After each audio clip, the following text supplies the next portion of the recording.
Di dalam salah satu riwayat, Nabi Muhammad SAW turun dari mimbar khatib Idul Fitri, dijegat sama malaikat Jibril.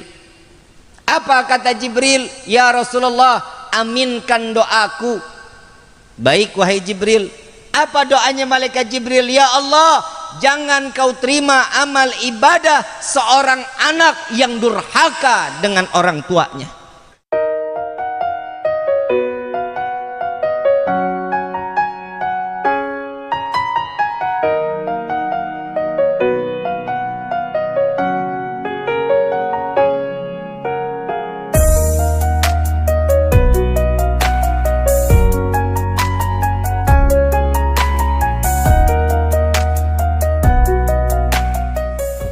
Kita mah Idul Fitri, Ramadan, kita enak di dalam ibadah, tapi kita durhaka sama orang tua. Jangan harap ibadah kita diterima sama Allah. Nabi jawab apa? Amin. Doa yang kedua, ya Allah, jangan kau terima amal ibadah seorang istri yang durhaka kepada suaminya. Oi, istri durhaka sama suami, gak diterima pahalanya. Bib, gimana Bib kalau suami yang durhaka? Hadisnya gak sampai situ. Lah emang betul Bapak, hadisnya cuma sampai istri yang durhaka. Tapi Bu, yang para istri ini harus sadar, nanti di hadapan Allah yang ditanya abis-abisan adalah suami. Istri mah makan kerupuk kulit Pak. Saat dipanggil sama Allah, ya fulan, wahai fulana, kenapa engkau tidak pernah beribadah kepadaku? Istri ditanya. Jawaban istri apa? Tanya aja ya Allah sama suami saya. Ditanya sama suami, kenapa enggak diajarkan ibadah? Istri fitnah, suami fitnah, anak fitnah, mertua yang bilang fitnah durhaka lu. Mertua fitnah, ipar fitnah, anak, suami, istri fitnah, dunia fitnah, akhirat. Kelak nanti di yaumil qiyamah, inilah yang akan dipertanyakan oleh Allah. Apa doa malaikat Jibril yang ketiga? Ya Allah, jangan kau terima amal ibadah jika ada seorang muslim yang memutuskan silaturahmi dengan saudaranya. Tidak akan pernah diterima sama Allah ibadah kita. Mau sujudnya kita jidat pindah ke belakang, gak bakal diterima. Mau sujudnya kita sampai 3 hari 2 malam, gak bakal diterima kalau kita sudah mutusin silaturahmi. Makanya orang pamulihan, lo maunya mah didatengin mulu sama gua, giliran ke rumah gua mah ogah banget. Nih besok tanggal 8 saya bikin open house halal bihalal fadol, yang mau datang ke rumah tapi jangan tangan kosong. Lah harapan kan boleh. Ya pan begitu. Dari jam 8 sampai jam 12 siang. Dari jam 8 pagi sampai jam 12 siang. Ada 2 season jam 2 sampai setengah 5 sore. Malam Bib, malam maaf gue jadwal banyak. Ya. Fadol, silahkan yang mau datang, mau silaturahmi, boleh. Ini momen silaturahmi yang diajarkan oleh Nabi saat bulan Syawal. Kenapa sih kita datengin dulu tuh orang yang meninggal dunia? Betul nggak? Kan kita ke makam, karena Nabi mengikuti, kita nih ngikutin Nabi. Saat Siti Aisyah radhiyallahu anha waradhaha, Nabi pernah Pak, ini buat suami nih, suami kalau pulang kemalaman jangan main gabruk-gabrukin pintu Pak. Ya Bu ya. Kalau kan istri kaget begitu kan. Suami Nabi waktu pulang kemalaman buka pintu pelan-pelan Nabi. Assalamualaikum sampai 3 kali.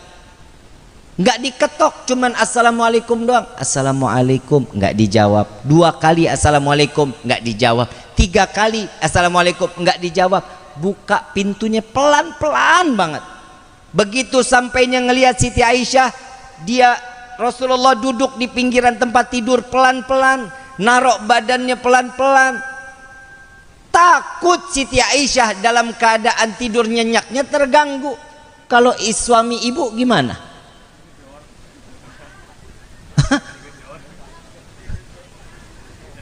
Tuh hati-hati Pak, ini adab di dalam rumah tangga. Saadi lo dengerin baik-baik tuh.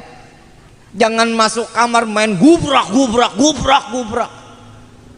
Itu yang diajarin sama Nabi.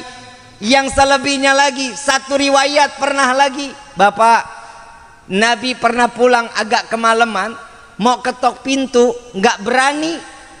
Kenapa? Takut Siti Aisyahnya tidurnya keganggu. Gelar sorbannya di depan pintu rumah, tidur di bawah, di atas daripada sorbannya Nabi. Siti Aisyah terbangun ngelihat nggak ada Nabi, buka pintu ngelihat cuman ujung sorbannya. Begitu dibuka, Nabi bangun lebih dulu mengatakan, maafkan aku wahai istriku. Istri Bapak begitu enggak? Enggak. Tuh Pak, Nabi udah ngajarin sama kita. Kita di dalam urusan suami istri silaturahmi juga yang baik, sering-sering ngobrol Pak. Jangan Bapak bawa diri, istri bawa diri, akhirnya anak terbengkalai. Ini adalah satu momen yang dikatakan oleh Nabi Muhammad SAW, penyempurnaan iman awalnya tuh dari diri kita dulu.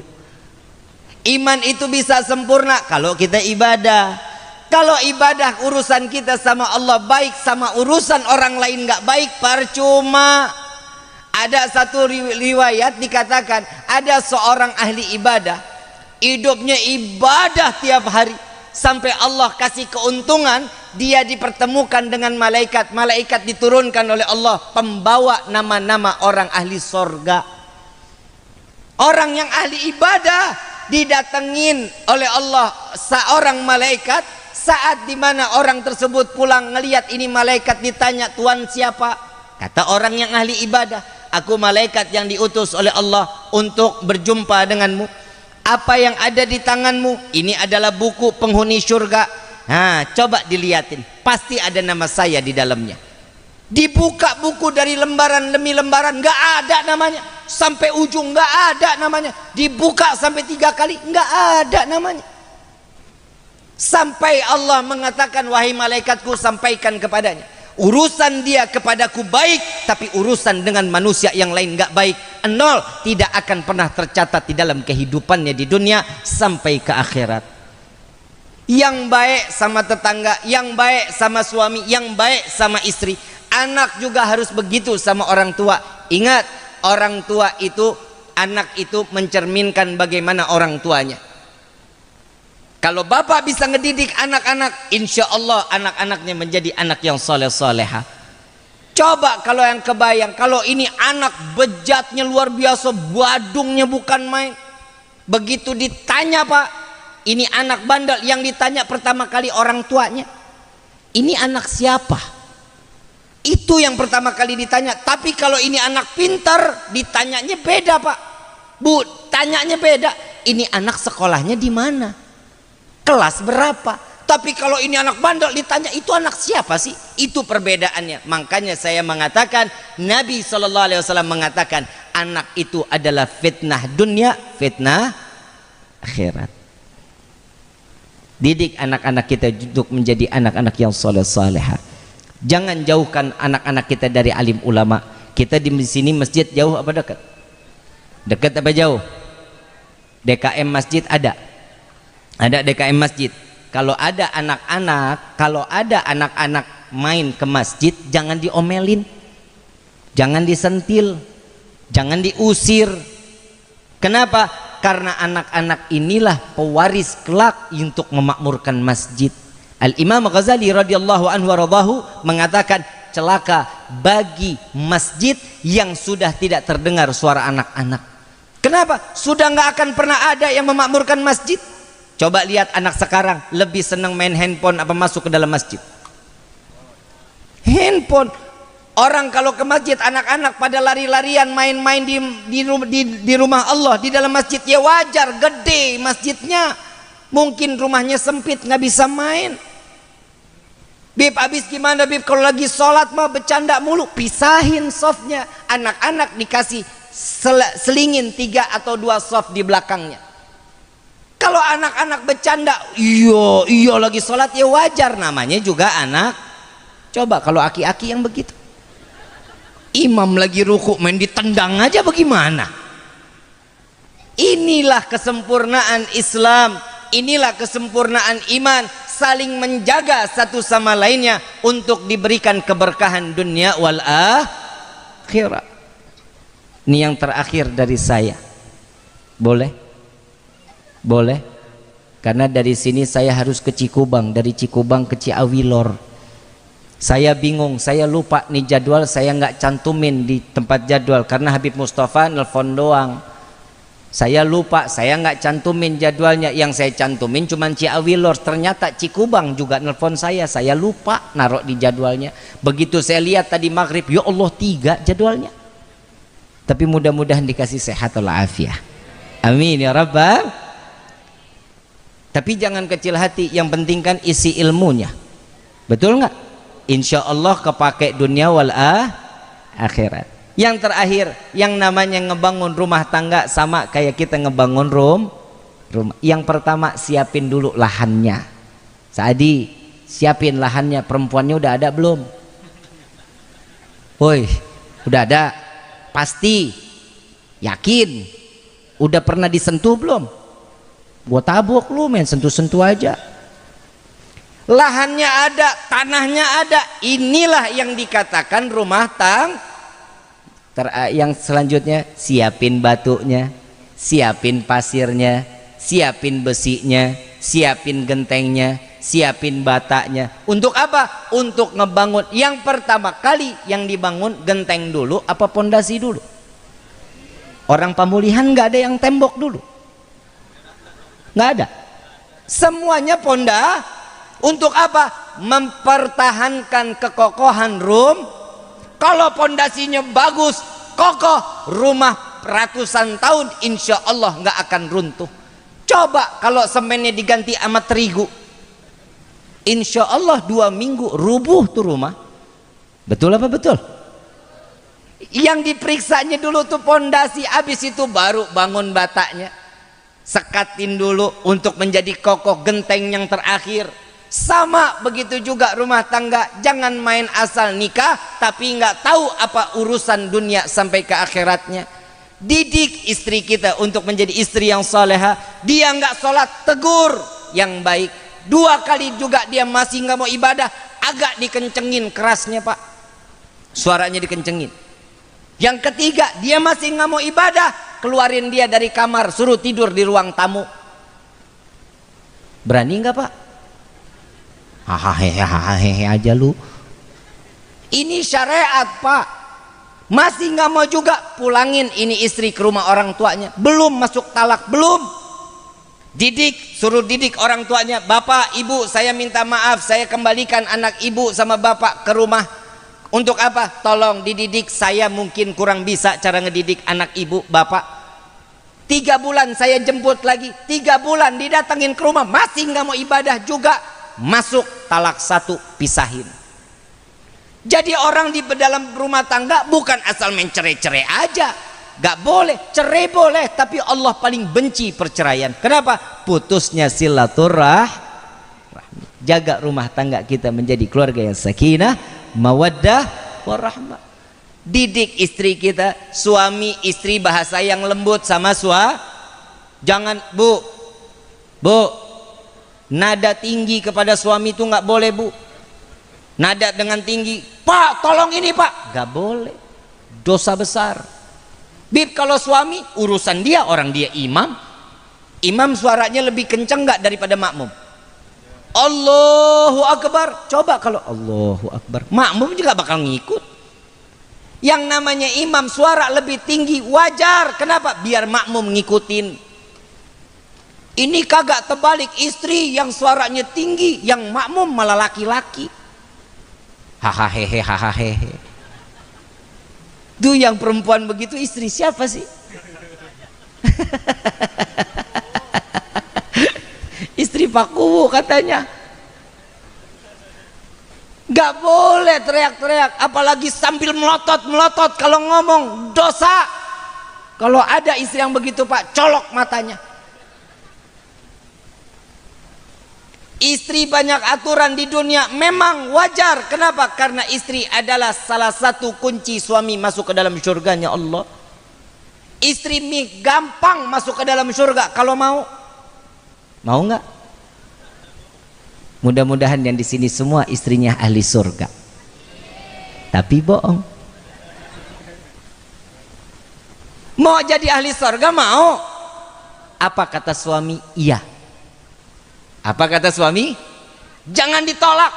Apanya yang dia minta? Iya pak, iya yang, iya cinta. Terserah mau ngejawabnya apa.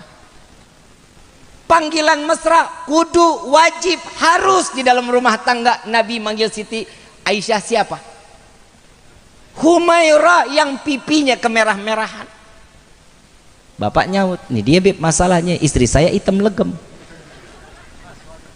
Iya dipanggilnya manis, sweetie, kan begitu ya. Jangan dipanggil blacky, jangan. Kiamat kubro lu. Panggilannya mesra. Terus panggilan anak kepada orang tua jangan dipakai ibu, bapak, papa, mama, ayah, bunda, jangan. Makruh hukumnya. Panggilannya apa? Sayang, cinta, sweetie, beb, my love, kayak merek spray. Panggilan sayang. Kenapa? Itu yang ngejaga rumah tangga kita jadi utuh. Saat lagi marah istri manggil sayang, luntur pak. Betul nggak? Betul nggak? Maaf pak, istri saya manggil saya sayang pak. Ya gimana nggak sayang orang modelnya begini? Lah betul-betul, lah kenapa bini-bini gua? Panggilan sayang itu bisa ngerubah nih kalau lagi ada masalah, tiba-tiba udah dong yang selesai pak, masalah selesai. Tapi kalau istri dipanggil sayang gak bakal selesai sebelum duit keluar pak. Betul apa betul pak? Itulah tugas seorang istri, menghabiskan duit Jadi bapak nggak boleh marah pak, karena tugasnya istri. Tapi yang paling pintar seorang istri yang ngejaga harta tuh. Arisan boleh silakan, tapi nggak tiap hari juga gelo. Baju kredit silakan, juga nggak sampai 10 pasang. Ambil nggak apa-apa, itu rezekinya seorang Kalau istri ditugaskan oleh Allah diberikan satu titel matre, alhamdulillah. Perempuan pemulihan matre nggak? Matre nggak? Nggak matre, nggak normal lu berarti. Saya punya duit 1 juta sama 100, pilih yang mana? Itu matre namanya, PA. Duitnya belum ada aja masih milih. Kalau ada perempuan matre wajar, karena cantik itu butuh tuh. Gue belain lu, tenang aja. Saya mah nggak gedek-gedek banget juga sama istri mah. Eyeliner aja udah ketahuan pak 125. Krim siang krim malam satu paket toner 375. Belum lagi blush onnya. Blush on satu paket tuh pak yang kotak gede 320 pak. Belum lagi yang namanya eyeshadow. Eyeshadownya aja kalau udah satu paket tuh pak panjang, ya Allah pak, harganya bisa sampai 475. Habib kau tahu bini gua. Tapi alhamdulillah pak, saya punya istri mau tidur aja dandan. Istri bapak begitu nggak? Lah, istri bapak begitu nengok dikit, minyak jelantah. Kalau udah ketemu sama suami istri masa ada-adanya, dandannya cuman kondangan. Betul? Ngaku aja ngaku. Bu, mau masuk surga tanpa dihisap?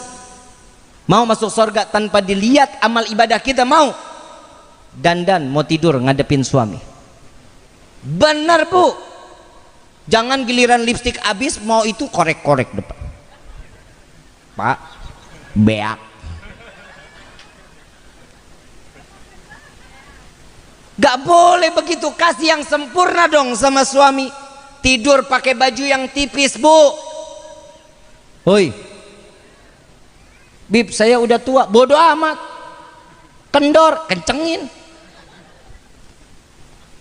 Pakai baju yang tipis. Saya nggak punya baju tipis, pakai tisu dijejerin nggak apa-apa. Betul nggak Pak? Lah emang syahwatnya laki-laki di mana? Ini mata. Lihat Bapak kalau ngelihat perempuan demplon istiqomah matanya Pak laki-laki. Subhanallah, subhanallah, subhanallah, subhanallah. Astagfirullahaladzim. Istrinya lewat mah boro-boro ditengok. Begitu nengok, muka berminyak bisa goreng tempe. Gimana mau enak dilihatnya? Ibu dandan. Suami capek, mau dari sawah, mau pulang kerja, ngelihat istri dandan capek ditaruh di pagar. Nggak diajak masuk tuh capek. Bawaannya pengen ditomprok aja. Depan suami buka rambut riap, kibas-kibas. Mau keluar kutu kecoa terserah, yang penting usahanya nengin tuh pahalanya luar biasa. Kalau lagi duduk sering-sering senderan sama suami, pegangan tangan. Kalau lagi jalan ngerontokin dosa kecil, pandang-pandangan mata, rahmat Allah turun, dosa besar diampuni. Tuh seorang istri sama suami paling enak, kagak tahu celahnya aja lu. Istri itu sama suami istri itu paling enak, nyari pahala paling gampang. Dulu Saadi sholat sendiri pahala 1, besok malam sholat berdua 40 pahalanya. Yang jomblo mati lu.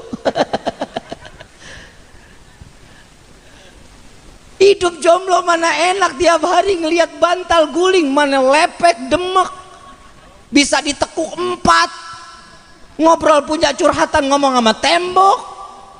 Coba ngomong sama istri, alhamdulillah Saadi udah laku.